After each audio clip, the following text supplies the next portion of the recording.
Êxodo 14, versículo 9.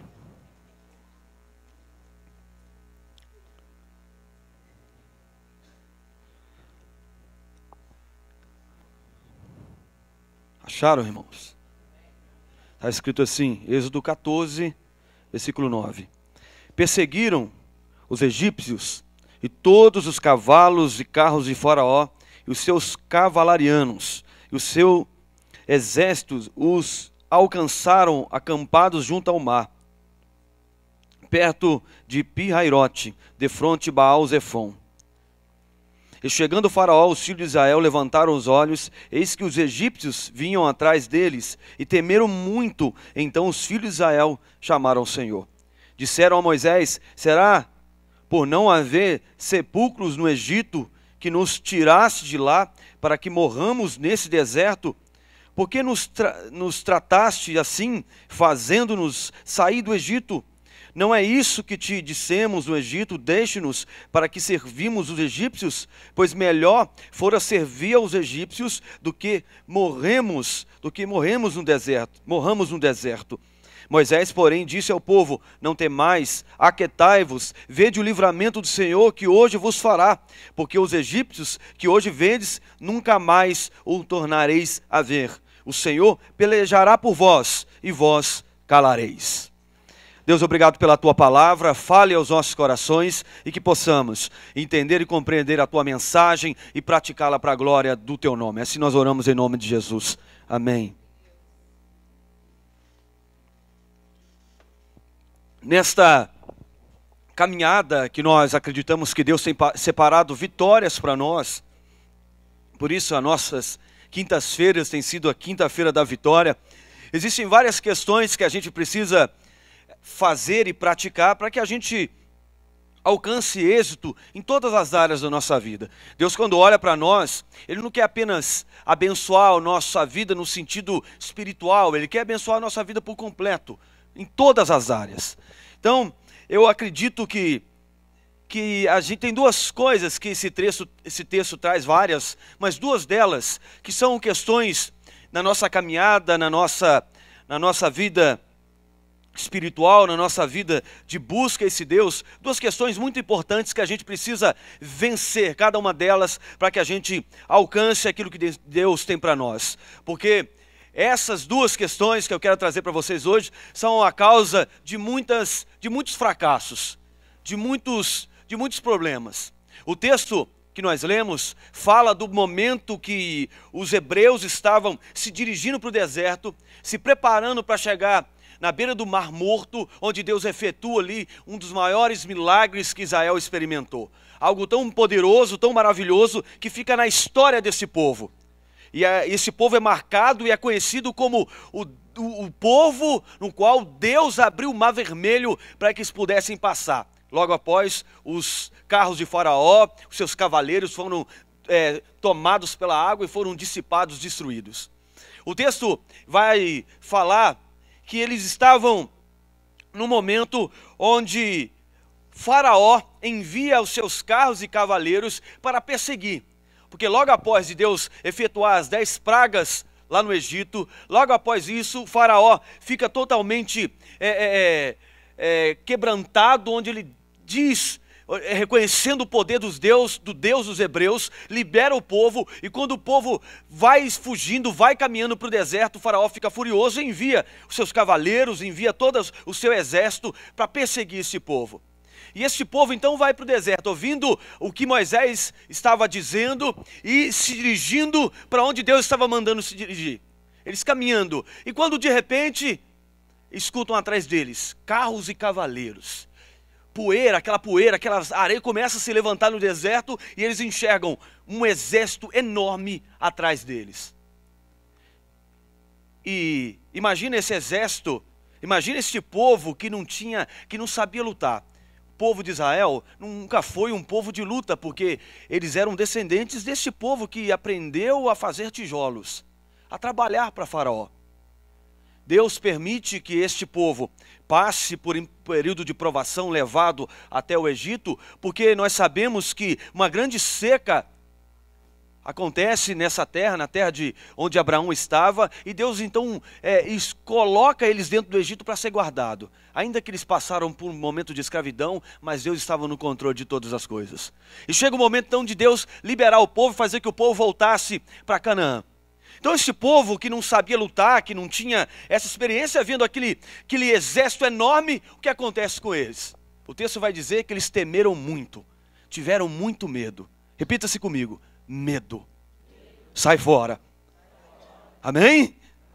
Primeira coisa que eles tiveram foi medo. Medo. Eles vindo aquele exército enorme, tiveram medo. A gente pode encontrar na Bíblia, a gente vai identificar na nossa vida que existe vários tipos de medo. Um medo natural é aquele medo que é o medo defesa, em que você, vendo que sai um cachorro pitbull na sua direção, você não vai chamar ele, vem totó, né? Você vai fazer isso, vai, vem totó aqui. Você vai sair voado, irmão, você vai correr. Agora, o que acontece com a gente às vezes, o que acontece na nossa caminhada é um medo que nos paralisa, um medo que anula a nossa capacidade de reagir. Quantas pessoas que passaram por situação de medo, por assalto, por algum acidente, alguma coisa que deixaram a pessoa paralisada de medo. Paralisada de medo. A Bíblia vai trazer essas questões e vai mostrar que o medo defesa, o medo onde a Bíblia vai chamar de temor a Deus, o respeito a Deus, tem que existir em nós. Tem que estar no nosso coração. O medo de respeito, de adoração a esse Deus precisa existir. Mas o medo que anula as nossas reações, a nossa defesa, o medo que anula o nosso raciocínio, o medo que anula os nossos pensamentos, ele não pode estar sobre a nossa vida, porque esse medo vai atrapalhar e vai fazer que a gente enxergue aquilo que não é. Vai começar a enxergar aquilo que não é. Que aparentemente parece, mas não é. Por causa do medo. O medo faz a gente enxergar as coisas, o medo faz a gente começar a ver aquilo que não existe, mas a gente deixa que o medo tome conta e a gente começa a ter miragens. Miragens. Um colega meu, o pastor Sérgio gosta de falar que era do açude, eu sou do Santo Agostinho, meu irmão. Pensando o quê? E ele indo lá para o final de Santo Agostinho, não tinha aquele viaduto na entrada, né, tinha ali a linha do trem, tinha que parar, né, tem tempo isso, meu Deus. Ele indo embora, ele morava ali do outro lado da linha, ele correndo, e estava muito tarde, ele conversou, ficou muito tarde, e ele foi embora. Quando ele estava indo embora, aquela escuridão, nada, ele começou a andar, começou a caminhar, e na medida que ele foi caminhando, ele foi ouvindo barulho. Não sei se fazia um barulho, mas mais ou menos assim. Não sei imitar, mas começou a ouvir um barulho. E rapaz... Aí começou a andar. Cada vez que caminhava mais rápido, o barulho ia aumentando. Aí ele falou assim, meu Deus, e começou a correr. Ele correu, o barulho mais rápido ainda, mais rápido, desesperado, até que ele se deu conta, meu irmão, que era a calça batendo uma na outra. Que era a calça batendo uma na outra, que ele parou, meu Deus. O medo faz a gente ver coisas, irmãos. O medo faz a gente se assustar. O medo tira as nossas reações. E o medo que Deus não quer que nós tenhamos é o medo do inimigo. O medo das circunstâncias difíceis, que deixa a gente abatido para baixo, que deixa a gente limitado, que deixa a gente sem reação. O medo de achar que a gente não tem mais como se defender, como reagir, combater essa luta, esse problema que se levanta contra a gente. E uma das artimanhas do inimigo, uma das artimanhas é trazer o medo, é tentar fazer que a sua fé seja anulada pelo medo, porque o medo atrapalha, anula a nossa fé. O medo faz que nós não acreditemos naquilo que não está nos nossos olhos, porque fé é você acreditar aquilo que está além da nossa visão física. A fé é isso, mas o medo é você começar a acreditar naquilo que te aparece, que aparece diante de você. Mas como eu disse, são miragens, é enganação, é mentira. Faraó veio com seus carros e cavaleiros, vem levantando poeira, vem fazendo barulho, vem com muita raiva, com muita vontade de acabar com aquele povo, mas do lado daquele povo não tinha um exército enorme, mas tinha um Deus todo-poderoso do lado daquele povo, e aquele povo já tinha visto Deus efetuar tudo aquilo, as maravilhas dentro do Egito. Mas aquele povo fica com medo porque eles olham para o problema. Porque existem problemas que são grandes, são difíceis. Mas a gente não pode tirar os olhos de Deus. A gente não pode tirar os olhos daquele que é o nosso Deus, o nosso general de guerra. Aquele Deus valente na batalha, aquele Deus poderoso que está do nosso lado. Nós não somos de guerra, mas o nosso Deus é o Deus todo-poderoso, meu irmão. Você pode dar uma glória a Deus? É o Deus Todo-Poderoso. Agora o inimigo vem fazendo arruaça, vem fazendo barulho, mas sobre o povo de Deus existe um Deus maior. Mas o medo nos atrapalha. Há uma outra história, e essa história já é uma história triste.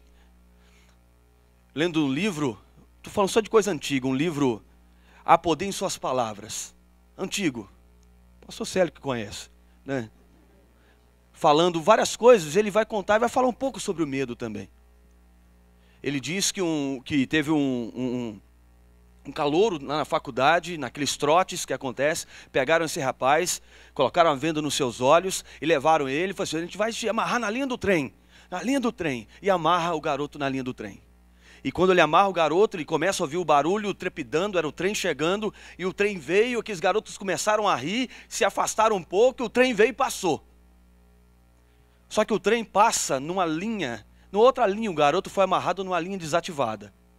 O trem passa, aquele barulho todo e passa do outro lado. Quando eles chegam lá, rindo, encontram o garoto morto. Morreu. Morreu de medo. Morreu de medo, irmãos. Medo.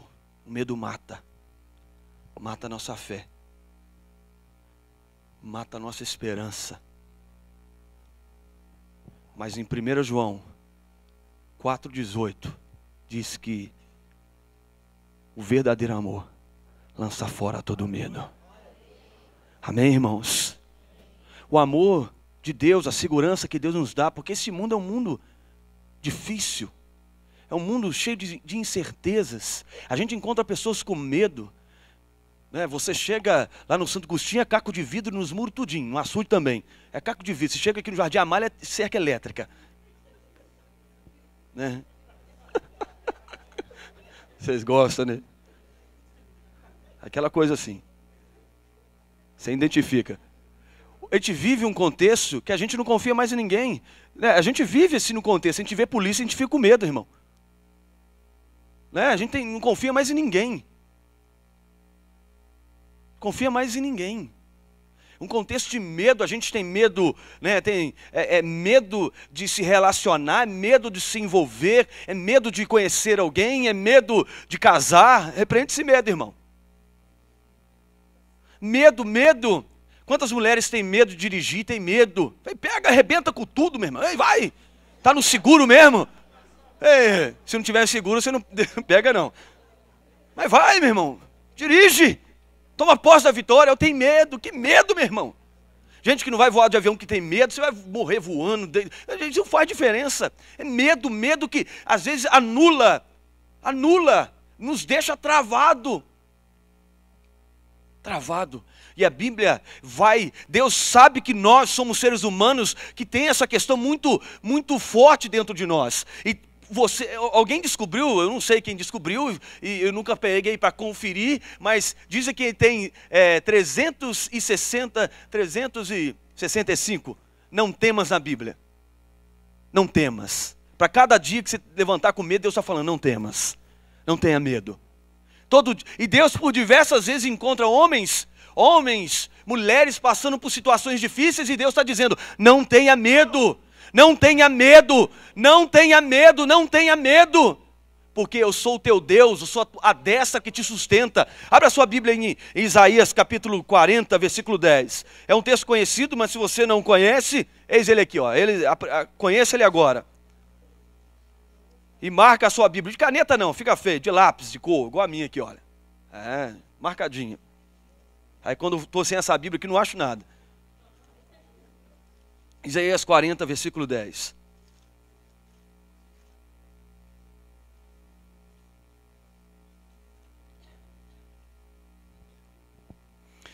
Quarenta e 10. É pertinho. Amém? Está escrito assim, ó: não temas, porque eu sou contigo. Não te assombres, porque eu sou teu Deus. Onde eu te fortaleço e te ajudo e te sustento com a destra da minha justiça. Você pode dar uma glória a Deus? Não temas, porque Deus é contigo, meu irmão. Uma canção antiga também, o Reinaldo conhece, também é antigo. Pra que temer, se Cristo está contigo, se Ele é teu amigo? Pra que se abater, pra que ficar assim deste jeito? Ninguém é perfeito, Jesus ama você. Ô glória, você pode dar uma glória a Deus aí, meu irmão? Pra que temer? Pode aplaudir o Senhor. Para que temer? Para que temer se Deus está do nosso lado? O medo nos anula, o medo nos paralisa, anula a nossa fé. Mas aquele que não se rende, aquele que sabe que tem um Deus do lado dele, pode vir o exército que vier, pode acontecer o que acontecer. Ele sabe, como diz o Salmo de número 27, no dia da adversidade, Deus vai te acolher, vai te proteger no recôndito do seu tabernáculo. E no dia certo, Ele vai te colocar numa rocha e vai te exaltar. Então, meu irmão, não tenha medo, ainda que o exército se acampe contra mim, não temerei, porque eu sei que o Senhor está comigo. Eu sei que o Senhor está do meu lado. Sei que o Senhor está do meu lado. Como foi dito aqui no domingo na pregação, ainda que eu ande pelo vale da sombra da morte, não temerei mal nenhum, porque eu sei que o Senhor está comigo. Tua vara e o teu cajado me consolam. Para que temer, meu irmão? Deus não diz que a situação não faça, que a gente, Ele não está dizendo que a situação não possa nos levar a ter medo. Acende o sinal de alerta, isso vai acontecer sempre. Não é porque você tem fé que você vai andar na rua, vai andar na estrada a 200 por hora. Não tem medo não, vou com tudo. Não, é você vigiar, ter isso como defesa. Mas Deus está dizendo para você, se tem algo te paralisando, joga esse medo fora, porque eu estou do teu lado. Eu estou junto com você. Não fique paralisado e não tire o foco da minha pessoa, olhando para a luta, olhando para o exército que vem contra a sua vida, porque estou pedindo para você, olha para mim, porque eu estou contigo, eu estou do seu lado. E quando a gente está numa situação que não tem mais jeito, não tem mais condição, Deus nos leva para o recôndito do seu tabernáculo, Ele nos acolhe, nos protege, para que nada aconteça com a gente. Fala para o irmão que está ao teu lado aí, não tenha medo. Vira para ele e pergunta, para que temer? Se Cristo está contigo. Amém? O medo se vence com confiança em Deus. O medo é vencido quando você está cheio desse amor. E cheio do amor de Deus, você sabe que Ele jamais te abandona. Jamais te desampara. Então esse povo, vendo o exército chegar, e tiveram medo. A primeira coisa que atrapalha muita gente, que atrapalha a nossa vida, nossa caminhada com Deus. A segunda coisa, ela é terrível de ruim. Eles, tendo medo, logo viram para Moisés e começam a reclamar. Começam a murmurar. Começam a murmurar. E tem um livro, né, de Jeremias, o livro Lamentações, né, alguns atribuem Lamentações de Jeremias. O livro de Êxodo é quase a murmuração do povo de Deus. O povo para reclamar, um livro onde eles reclamaram tanto, Deus fala assim, ó, ninguém vai entrar em Canaã mais não, desistir. Pode parar, desse jeito não. Reclamando, mas reclamando de tudo. E nesse momento eles reclamam, quer dizer Moisés, quer dizer então que o Senhor, olha só, olha a palavra, quer dizer que o Senhor nos tirou lá do Egito porque não tinha cova para nós?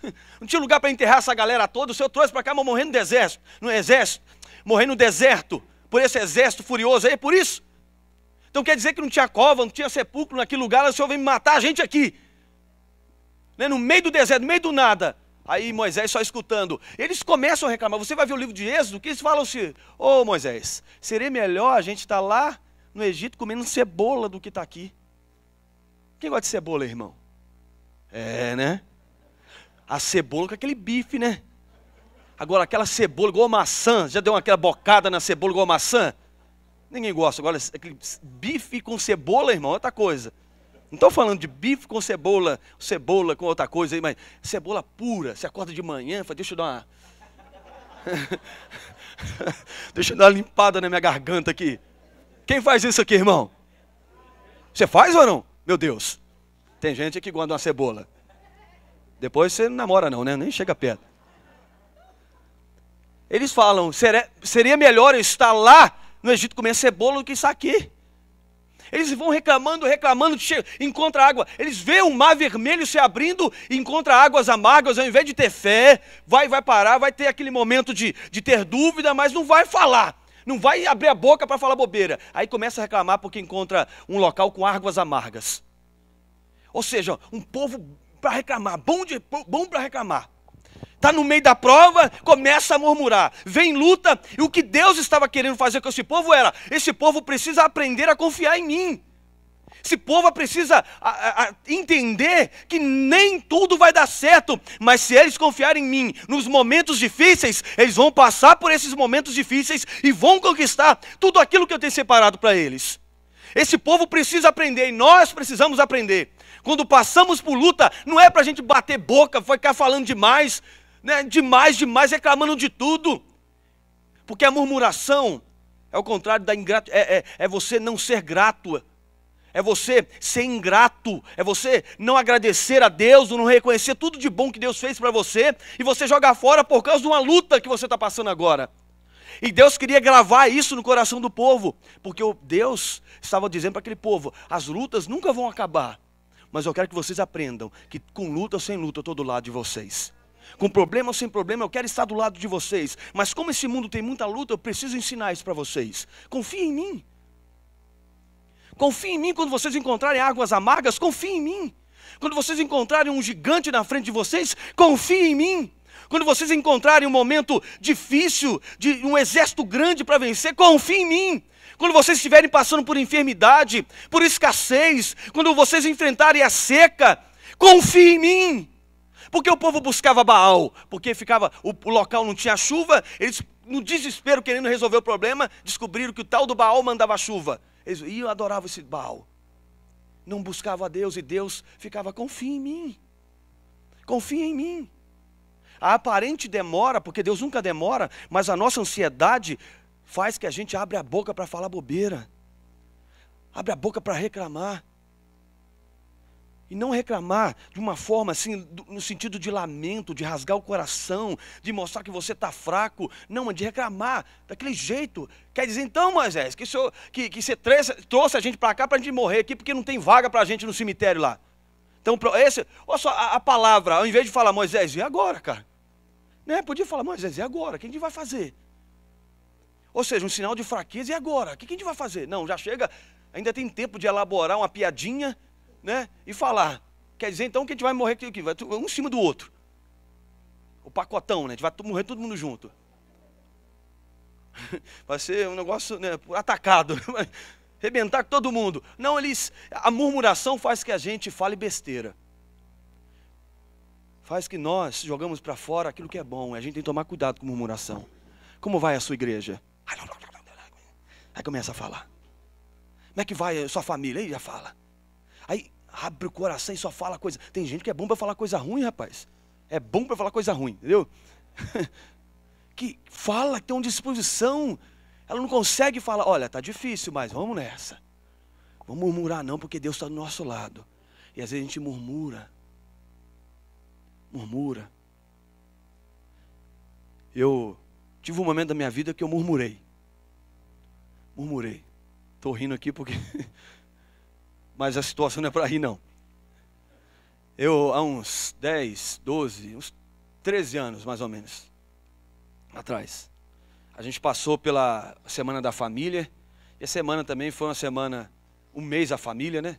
Falando sobre família, E ainda estou vivendo essas questões, trabalhando, porque a nossa família é a base, é aquilo que nós temos, mais do que dinheiro, mais do que troféu, mais do que, um posto, um cargo, enfim, a família é uma base que a gente precisa estruturar ela para que a gente possa ser feliz. Porque a família, ela é atacada. E minha família foi muito atacada. Minha família, meus pais, né, minhas irmãs. E no ano de 2002, meu pai, ele sofre uma tentativa, né, de assassinato. Ele se envolve numa questão complicada aí do trabalho dele, e as pessoas que trabalhavam com ele decidiram tirar a vida dele. E meu pai trabalhava, era motorista, né, indo para o Rio de Janeiro, e lá nesse encontro aí, pessoas que trabalhavam junto com ele, né, viram que ele já não servia mais para aquilo que estava fazendo, né, que era um rolo atrás do outro. Meu pai é assim um tipo de Chuck Norris com Indiana Jones. É mais ou menos. Meu pai é fera. Se ele estiver ouvindo, ele vai ficar bravo comigo. Mas assim, é um cara, meu irmão, cheio de história, é um cara, né? E uma dessas aventuras dele foi essa. A aventura foi trabalhar com gente que não deveria trabalhar, se envolver com gente que não deveria se envolver. Aqui tem pessoas que a gente tem que tomar muito cuidado, jovens, adolescentes, adultos, tomar muito cuidado com quem a gente conversa, com quem a gente se relaciona, a amizade que a gente faz. Porque a gente acha que a pessoa vai levar a gente para o bem, acaba levando a gente para o buraco, a gente vai confiando, chega uma hora que a gente está com o pé atolado e não sai mais. Então meu pai decide sair. E quando ele sai desse rolo, o cara, não, antes de sair do rolo, antes de ele sair daqui, eu quero que você vá comigo buscar um pneu da carreta, tal, ele entra dentro do carro. Quando ele entra dentro do carro, foi levado para Queimados, na Baixada Fluminense, dentro do carro, ele sentar no banco do carona na frente, um rapaz atrás, o motorista e um rapaz atrás, levaram ele numa estrada de chão. Quando ele entrou na estrada de chão, meu pai assusta. Ué, mas aqui tem pneu? De repente ele escuta a arma mascar 2 vezes no pé do ouvido dele. Masca uma e masca outra. E na terceira que ele vira para ver o que é, a bala sai. A bala entra um dedo abaixo da orelha aqui, ó. Entra no pescoço dele. Tiro a queima-roupa. Meu pai cai duro, esguichando o sangue para longe, o carro para, joga ele no chão, tira os documentos dele e ele fica lá. Jogado. Todo travado. Mas ele não tinha morrido. Ele fala assim, Deus, não me deixa eu morrer aqui não. E a mente dele, ele volta, ele coloca a mão no ouvido achando que era o ouvido que estava, né, saindo sangue, ele vê que é um buraco. Ele tampa o buraco da bala, levanta e vai, vê um cara de bicicleta, vê aquele negócio todo e me ajuda, o cara da bicicleta saiu voado. É ruim, só que o cara da bicicleta, com medo, né, ele foi lá e chamou a polícia veio e pega o meu pai e leva para o hospital. É um testemunho, é uma história longa.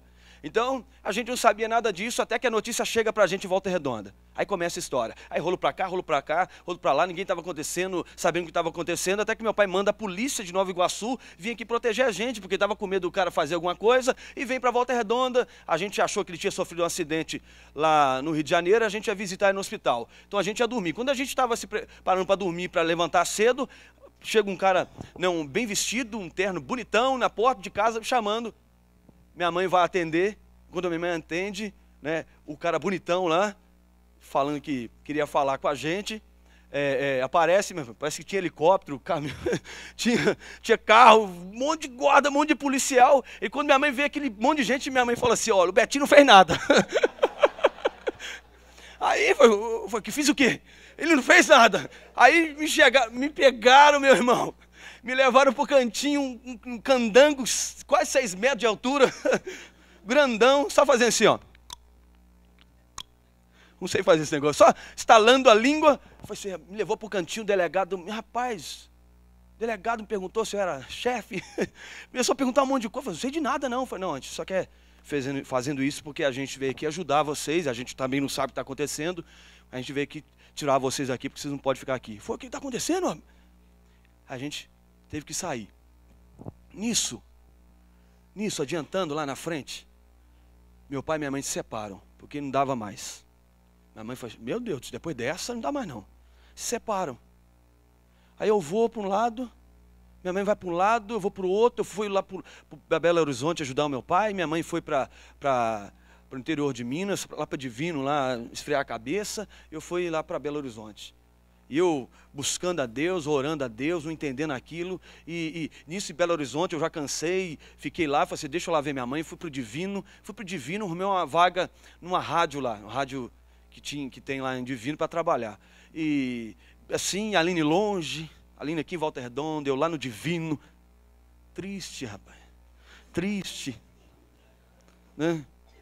Triste, aquela prova toda, tudo bagunçado, minha vida, quanto mais orava, mais prova se levantava, e eu saí à tarde para ir para a rádio, né? Eu vou chegar onde eu quero, indo para a rádio, triste, irmão, é mais magro que eu estou agora, assim, bem na prova, de repente, parece que eu estava desanimado, parece que veio um cascudo do céu, irmão, e deu um negócio na minha cabeça, eu falei, Jesus, que é isso? Eu falei, caramba, era uma coruja, irmão. 4 horas da tarde, uma coruja voadora, ninja, sei lá, deu um cascudo, fez Jesus do céu. Olhei e falei, que isso, gente? Não é possível. Aí eu fui embora, ao invés de eu vigiar, fui embora triste, fui para a rádio, fiz a locução xoxa, desanimado. Assim, meu Deus, até coruja, Jesus. Aí volto. Olha só, aí volto, irmão.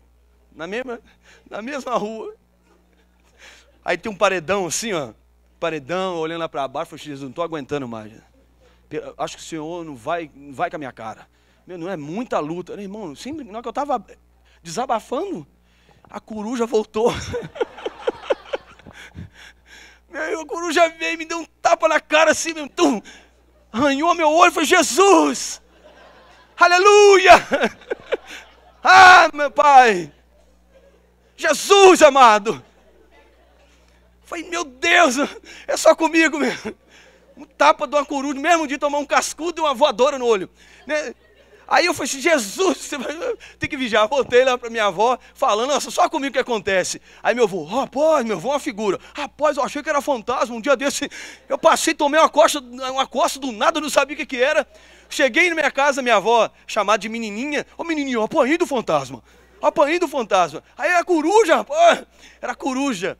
Ou seja, no momento que eu estava reclamando, Deus usou uma coruja abençoada, irmão, para falar, fica quieto. Uma versão na linguagem de hoje vai falar que, olha, Deus vai efetuar o livramento na sua vida. Então, fica quieto, cala a boca. Fica quietinho. Ou seja, não sabe o que você está falando. Se você confiar em mim, você vai ver o que vai acontecer. Então, fica quieto. Se aquieta. Se você não tem coisa boa para falar, então é melhor você fechar a boca. Se você não tem coisa boa para falar, então é melhor segurar. Porque a gente paga o preço por falar coisas que não devem ser faladas. A gente magoa pessoas porque a gente fala demais às vezes. A gente fala demais. Fala pelos cotovelos, mas fala.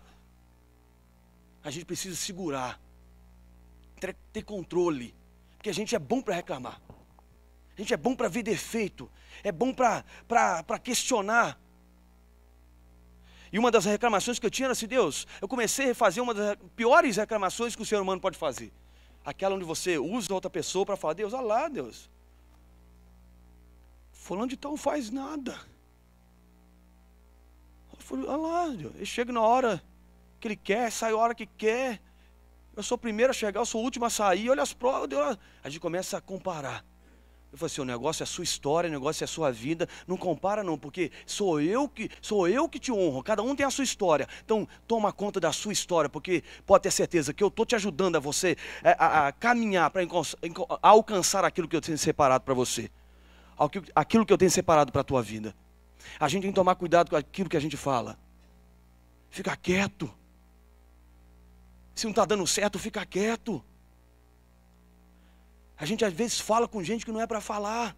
Desabafa com gente que não é para desabafar. E às vezes não é desabafo, é reclamação. Não conta problema de igreja para a pessoa que você está querendo ganhar para Jesus. Não fica lá desabafando coisas que não desabafa.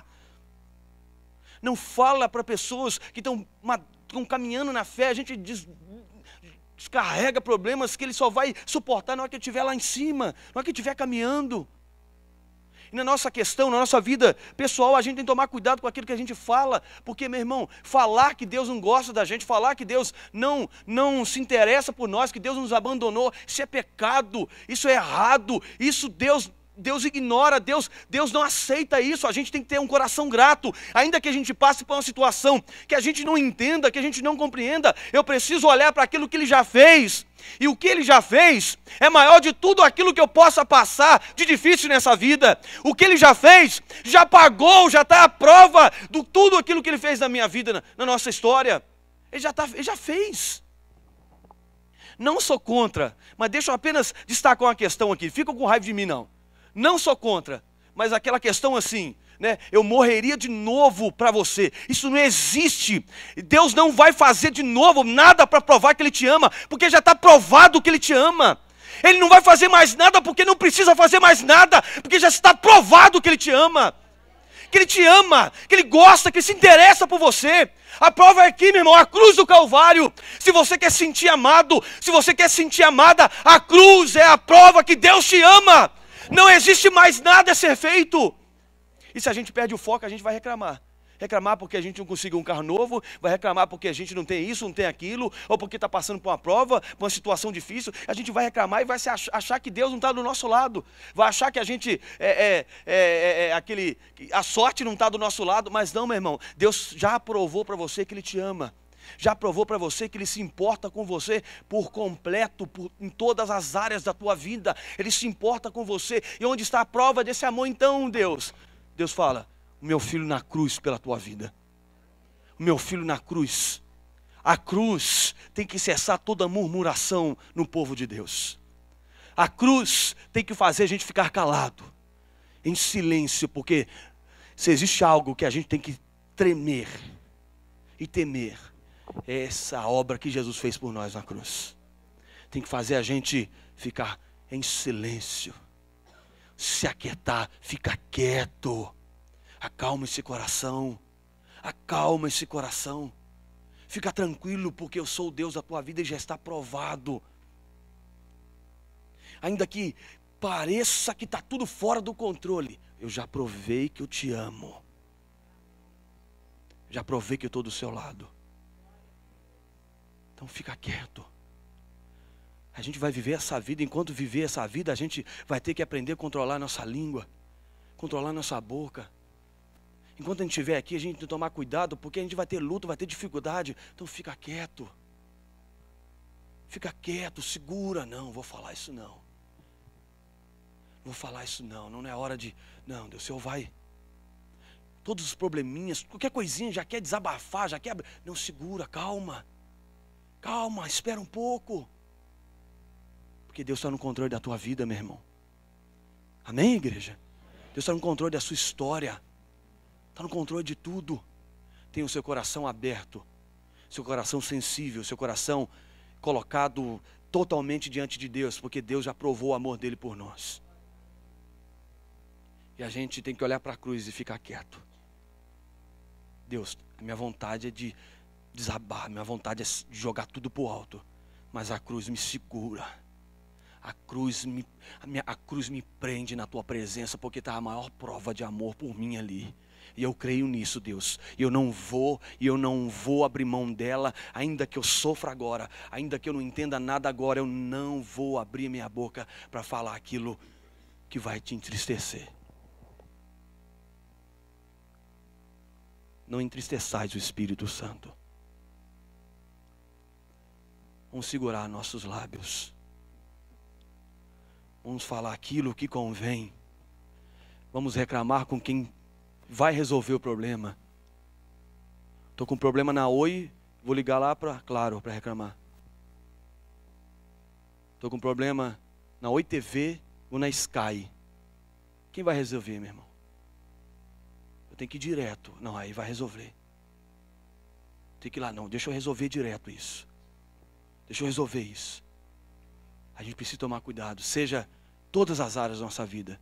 Tomar cuidado com aquilo que a gente fala. Não apenas no sentido místico, solta a palavra do vento, sentido onde a gente está, nos nossos relacionamentos, dentro de casa, dentro da igreja, no nosso trabalho, a gente tem que saber com quem a gente fala. Só que, melhor do que saber o que falar, é aprender também a ficar calado. Quando está tudo difícil, eu vou ficar calado. Me ajuda, Deus. Ficar calado por quê?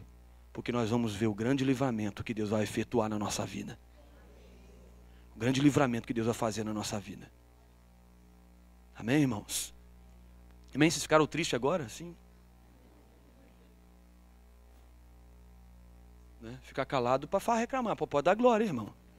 Eu lembro que o pastor usava esse texto, o fogo pegando na igreja, pessoal, aleluia, né?